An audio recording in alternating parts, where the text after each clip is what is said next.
মন্ত্র ওম ত্রহি প্রাত শ্যাম গণ্ডিত heavy সাত্তিবি পূর্বাণ B হেম সম্ভয় দিবেন ব্রত রঞ্জনী সর্ববিদ্ধ বিচ্ছন্ন। এই মন্ত্রের প্রত্যেকের আহ্বান করেছেন দুধ পেরেতে। বুঝছি কি তোমরা? বুঝি নাই। শ্রীমৎ ভাগবত গীতায় নবম অধ্যায় 248 পৃষ্ঠায় 25 নং শ্লোকে ভগবান শ্রীকৃষ্ণ বলেছেন কি, দেবতা পূজকগণ অনিত্য দেবগণের লাভ করবে, পিতৃপূজকগণ অনিত্য দেবগণকে লাভ করবে।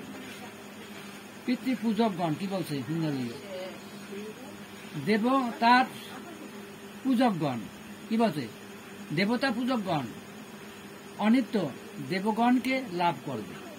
কেন বল শ্রীকৃষ্ণ? পিতৃপূজকগণ অনিত্য দেবলোকে লাভ করবে। পিতৃপূজকগণ পিতৃগণকে লাভ করে, ভূত প্রেত পূজকগণ ভূত লোক প্রাপ্ত হয়। বোঝো কেউ কিছু? আর আমার পূজকগণ আমাকে লাভ করবে।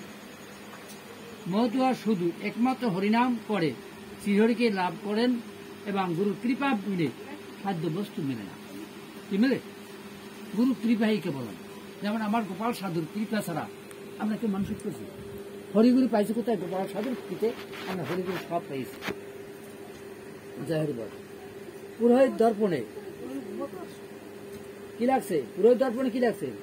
567 পৃষ্ঠায় লেখা আছে।